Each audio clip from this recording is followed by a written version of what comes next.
I think it really came naturally. So like I said, high school, starting uni, you kind of like in these courses and you're doing lots of different things. You're doing figure drawing, you're doing painting with gouache, you're doing some digital stuff. You've kind of got your finger in every single part. And then through time, like there was just certain techniques that I would pick up in each of those sort of subsects or disciplines that I really enjoyed and like really applied. And then I think how it kind of really became a lot stronger and a little bit more anchored was when I started fusing sort of concept and intention and like a rationale to it. So one of the things that I really that's kind of the framework of the work that I create is kind of just liminality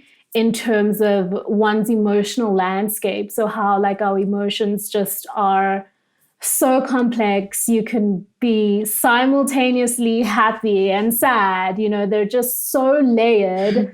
And also emotions are kind of linked to softness and vulnerability and genuineness and authenticity. So, you know, I kind of started having this map in my mind of like, I want to be authentic, I want to be genuine, and I want to express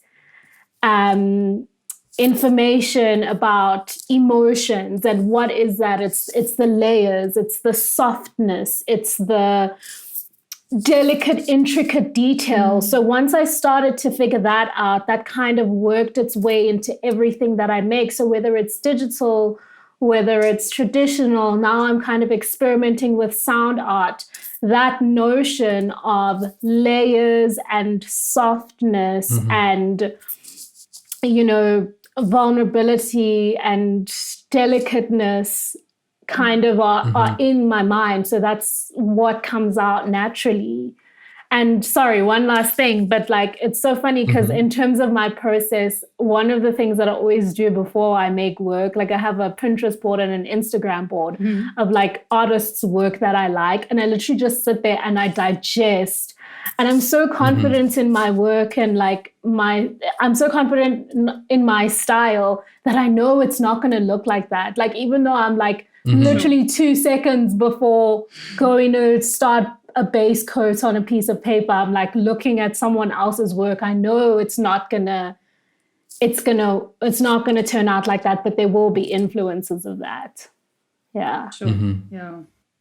I kind of have to applaud you for I wouldn't necessarily say the confidence, rather the courage to be so brave and vulnerable, especially as a young artist. You know, you said you were just going with this inspiration of the fact that we have all these overlapping emotions as humans.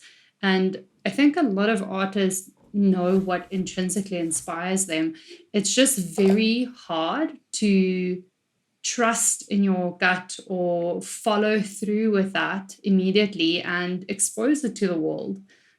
That's a large step, right? To just, this is what inspires me. I am going to put it out there immediately. Totally. It's so hard. And I think like even in what you're saying with like that fear and like wondering if it's good enough, that's something that I had to work through as well, because, there was a season of like, and even still now, it creeps up every now and again, but, will people like this? Will they respond to this? And then, you exhibit, you're at the gallery, you see that like there's a very specific thing people are drawn to. And then you're like, oh, I need to make more of that, and that's not what it is. Really what you have to do is to be genuine and to just be authentic. And also in the way that you approach the practice, like with yourself outside of the gallery, outside of, buyers and whatever.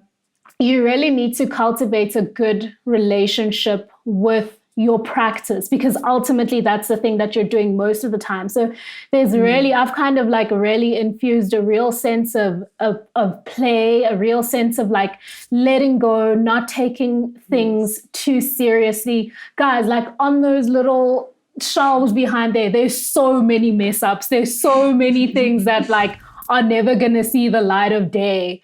And I'm okay with that. It's part of the process. Like all that ugly crap down there is what's going to give birth to the beautiful stuff, and realizing that, like, one thing that really thrills me is realizing that I will never arrive. You will never get to that moment. It's a constant, like, learning and growing process, and like a journey that you cultivate, but you have to make it enjoyable for yourself. And there can't be like unnecessary nerves and pressure and stress about what other people like. Otherwise, it's not going to be sustainable.